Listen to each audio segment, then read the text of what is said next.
Halo semua, balik lagi di channel Toraokun. Sebelum pembahasannya dimulai, silahkan klik tombol subscribe dan aktifkan lonceng notifikasinya supaya kalian gak ketinggalan info dan teori terbaru seputar One Piece. Buat kalian yang mau informasi tambahan soal SBS atau databook, kalian bisa follow Instagram Toraokun. Di sana admin akan memposting soal SBS, databook, dan berbagai teori singkat. Sekarang lanjut ke pembahasan.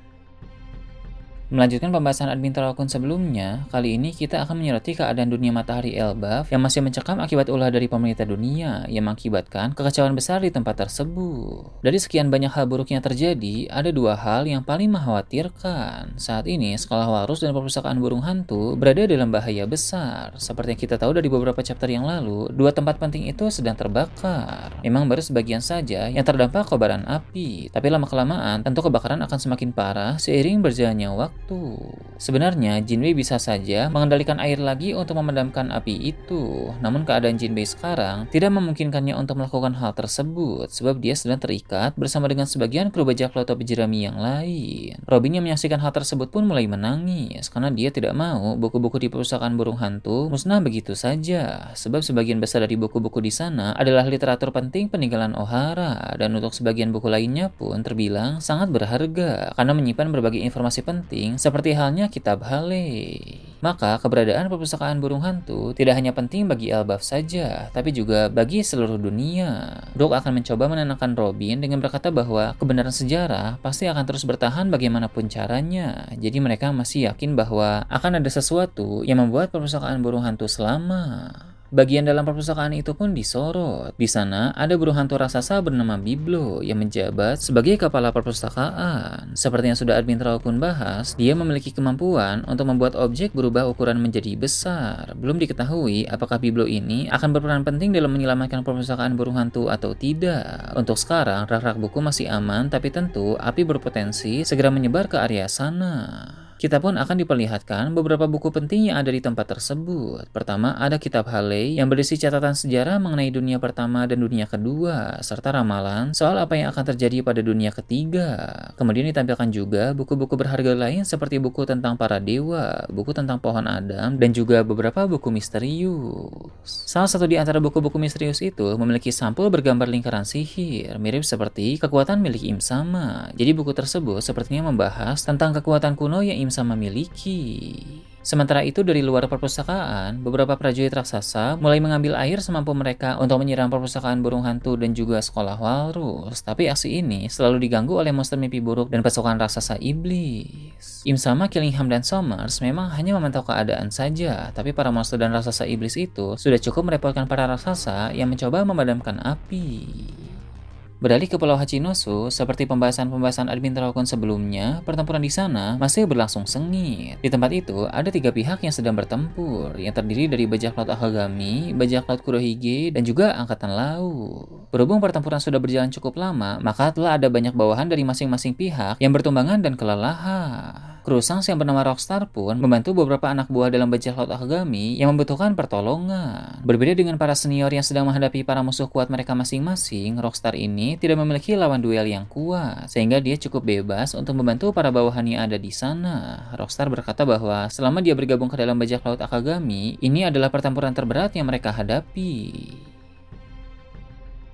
Sementara itu di dalam bangunan tengkorak, ada kru inti Sangs bernama Lime Juice yang masuk untuk mengincar Avalo Pizarro. Dengan begitu, Avalo pun belum bisa mengendalikan Pulau Hachinosu lagi karena gangguan dari Lime Juice. Dia harus bertarung secara langsung menggunakan tubuh aslinya. Keduanya tampak memakai beragam teknik kuat dalam pertarungan tersebut. Di sela-sela pertarungan, Lime Juice berkata bahwa dia tahu siapa Avalo Pizarro sebelum masuk ke dalam Impel Down. Nama Avalo Pizarro sangat terkenal karena pernah menjadi raja di suatu kerajaan di North Blue. Tapi karena dia sangat korup dan jahat, maka dia pun digulingkan oleh rakyatnya sendiri. Informasi ini pernah disebutkan dalam databook Fever Car. Lime Juice pun penasaran bagaimana mungkin para rakyat itu bisa menggulingkan orang sekuat Avalo Pizarro. Dia bertanya-tanya apakah seluruh rakyat dan pasukan kerajaan bersatu untuk itu. Avalo Pizarro pun menjawab dengan berkata, ceritanya tidak seperti itu. Dia masih memiliki sebagian pasukan yang berada di pihaknya, dan para rakyat yang ada di sana pun bukan tandingan mereka. Alasan mengapa dia bisa digulingkan karena ada keterlibatan pertolongan dari pihak lain. Memang Avalo Pizarro belum akan menjelaskan pihak mana yang dia maksud, tapi besar kemungkinan pihak itu adalah pasukan revolusi, sebab mereka sangat membenci penguasa-penguasa yang jahat seperti Avalo Pizarro. Sementara itu di tempat lain di Pulau Hachinosu pun sedang terjadi pertarungan panas antara kru Sans yang bernama Bong Punch dan monyetnya yang bernama Monster melawan Seraphim Mihawk. Bong Punch merupakan pria besar yang selalu terlihat membawa seekor monyet. Monyet itu bernama Monster dan dia bukan monyet biasa karena telah dikonfirmasi dalam databook bahwa dia adalah salah satu kru inti Sans juga. Sekadar mengingatkan kembali, pihak Angkatan Laut memang membawa beberapa Seraphim ke Pulau Hachinosu. Hanya saja di tengah pertempuran, Katarina Devon berubah menjadi Gorosei Saturn lalu memerintahkan para Seraphim itu untuk berpihak kepada bajak laut Kurohige. Ketika Ice Hawk bertarung melawan Bong Punch dan Monster, terjadi beberapa kali adu serangan yang sangat menarik. Monster tampak cukup kewalahan, sedangkan Bong Punch bisa memberi perlawanan yang sengit. Meski begitu, Bong Punch tetap mengakui bahwa Seraphim adalah karya yang luar biasa dari Vegapunk. Seperti yang kita tahu, mereka akan terus berkembang seperti seorang manusia. Jadi jika dalam wujud anak-anak seperti sekarang ini mereka sudah sangat hebat, tak terbayangkan bila nanti Ice Hawk dan para Seraphim lain itu telah tumbuh menjadi orang dewasa. Kekuatan mereka pasti akan semakin meningkat layaknya seorang manusia yang tumbuh dewasa. Jadi tak diragukan lagi bahwa Vegapunk ini memang sosok yang paling jenius di era sekarang ini. Semua ilmuwan yang ada saat ini tak ada yang bisa melampaui orang itu. Kemudian, tak jauh dari sana, ada pertarungan antara Hongo melawan Dokyu. Hongo merupakan dokter dalam bajak laut Akagami, sama seperti Dokyu yang menjabat sebagai dokter dalam bajak laut Kurohige. Dokyu memakai salah satu kemampuan dari buah iblis siku-siku Nomi yang dia konsumsi untuk menebar wabah ke beberapa bawahannya yang ada di sana.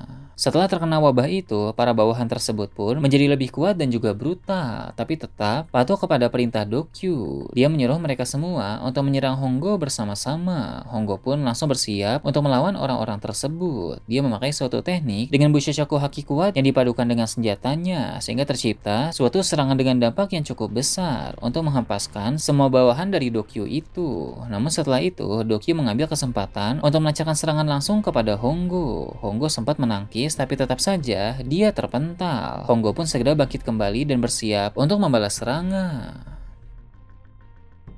Sementara itu, Sans dan Kurohige pun masih bertarung satu sama lain. Sans memakai serangan mirip Kamushari, tapi ini adalah sebuah tebasan beruntun. Hal itu tentu membuat Kurohige menjadi sangat kerepotan, tapi meski begitu, Kurohige tetap mampu bertahan. Kemudian, usai serangan Sans selesai, giliran Kurohige yang membalas serangan. Dia memakai teknik serangan dari kekuatan Yami Yami Nomi, yang mampu menghancurkan lingkungan sekitar dalam sekejap, tapi Sans bisa melompat untuk menghindari serangan tersebut. Kurohige pun bertanya, apa sebenarnya alasan Sans begitu terobsesi untuk memburunya. Kurohige tahu sejak lama bahwa Shanks mengawasi pergerakannya melalui banyak informan. Dia juga menyindir apakah Shanks melakukan hal itu karena dendam soal luka di mata kiri Shanks dulu. Shanks pun menjawab dengan serius bahwa bukan itu masalahnya. Menurut Shanks, Kurohige berpotensi mengacaukan era baru yang ingin dia bangun. Sejak dulu, Shanks memang berniat menciptakan era baru. 2 tahun lalu, dia pernah bilang kepada Shirohige bahwa alasan mengapa dia kehilangan lengan kiri itu karena pertaruhan demi era baru. Jadi dia percaya bahwa Luffy merupakan tokoh kunci untuk era tersebut, sedangkan orang seperti Kurohige akan menjadi pengacau yang sangat merepotkan. Ketika Shanks bilang bahwa Kurohige berpotensi mengacaukan era baru, Kurohige pun tertawa lalu berkata, era baru adalah miliknya dan Shanks tidak akan bisa menghentikan itu. Shanks pun maju untuk melancarkan suatu serangan sambil berkata bahwa Kurohige bukanlah penyandang yang dinantikan oleh Roger. Perkataan ini mirip seperti yang dibilang oleh Shirohige dalam perang Marineford. Dulu Shirohige pernah berkata, Kurohige bukanlah pria yang dinantikan oleh Roger. Maksud dari perkataan ini adalah Roger berharap setelah kematiannya itu akan muncul seseorang yang tepat untuk menemukan harta legendaris One Piece, dan orang itu akan mengubah dunia di masa depan nanti. Namun menurut Shirohige dan Shanks, Kurohige bukanlah orang yang Roger maksud itu.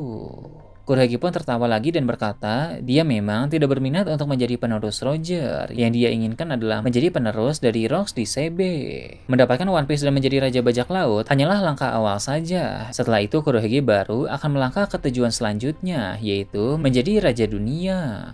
Raja Dunia adalah impian yang sama seperti Rose di Sebek. Karena itulah memang tujuan Kurohige ini adalah untuk menjadi penerus dari Rose di Sebek, bukan penerus dari Goldie Roger. Kurohige berkata bahwa hanya menjadi Raja Bajak Laut saja tidak akan memuaskan keinginannya, tapi menjadi Raja Dunia barulah tujuan yang benar-benar memuaskan. Sans pun berkata, jadi itu sebabnya Kurohige menamai kapalnya dengan nama Saber of Sebek. Itu karena Kurohige ingin menjadi penerus dari Rose di Sebek. Kurohige pun menjawab, itu benar sekali. Memang sudah sejak lama, langkah-langkah yang Kurohige lakukan sama seperti yang dilakukan oleh Rose di Sebek dulu. Kurohige pernah membaca biografi soal Rose di Sebek, dan dia sangat terobsesi ingin mengikuti langkah dari sang legenda itu. Langkah Kurohige dalam memburu banyak buah iblis terinspirasi dari Rose di Sebek, karena dulu sang legenda itu juga memburu banyak buah iblis untuk dibagikan kepada para krunya, agar para kru yang dia miliki menjadi semakin kuat. Dulu Rose di Sebek juga mengadakan Battle Royale untuk mencari orang-orang kuat yang bisa menjadi krunya. Ini sama seperti yang dilakukan oleh Kurohige di Impel Down. Saat di Impel Down level 6 dulu, Kurohige juga mengadakan Battle Royale di sana. Para tahanan Impel Down level 6 disuruh untuk bertarung satu sama lain, dan yang bertahan sampai akhir akan diangkat menjadi kru dalam kelompoknya.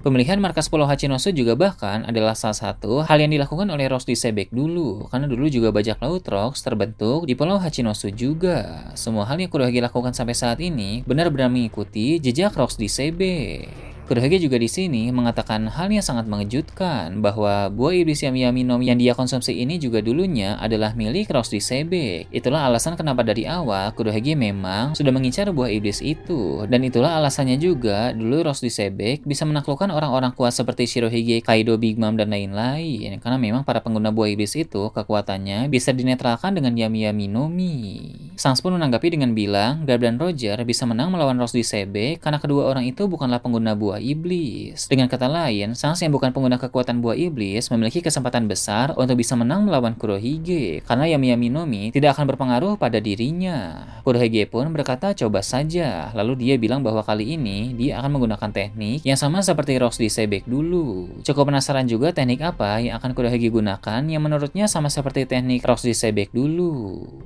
Berpindah ke tempat lain yang jauh dari sana, diperlihatkan ada Orlombos, sang komandan ketujuh dalam armada besar bajak laut topi jerami. Sekarang dia pun sedang bersama dengan Sai dan Ideo, karena mereka bergerak bersama setelah bertemu di suatu tempat. Di tengah lautan, mereka kebetulan berpapasan dengan kapal pemerintah dunia yang berisi 3 agen CP0. Tujuan dari agen-agen itu adalah untuk mencari keberadaan Vivi. Namun Orlombos mengira bahwa mereka mengincar Sai, karena Sai terlibat dalam penyerangan Tenryubito sewaktu di referee kemarin. Jadi Orlombos pun memerintahkan para anak buahnya untuk mulai menyerang kapal itu. Walau para agen CP0 itu sebenarnya memiliki misi yang berbeda, tapi keadaan memaksa mereka untuk tetap bertarung. Dua dari para agen CP0 tersebut memakai Zoro untuk naik ke kapal Orlombos, sementara agen satu lagi tetap di kapalnya dan mengambil Denden Mushi. Sepertinya dia akan menghubungi pihak pemerintah dunia yang ada di Marijuis. Nah itu tadi berbagai hal menarik pada pembahasan channel Teraokun kali ini. Gimana menurut kalian? Silahkan tulis di kolom komentar di bawah. Oke, segitu aja untuk pembahasan kali ini. Jangan lupa like, share, dan subscribe untuk video menarik selanjutnya. Gue Teraokun, Shambles.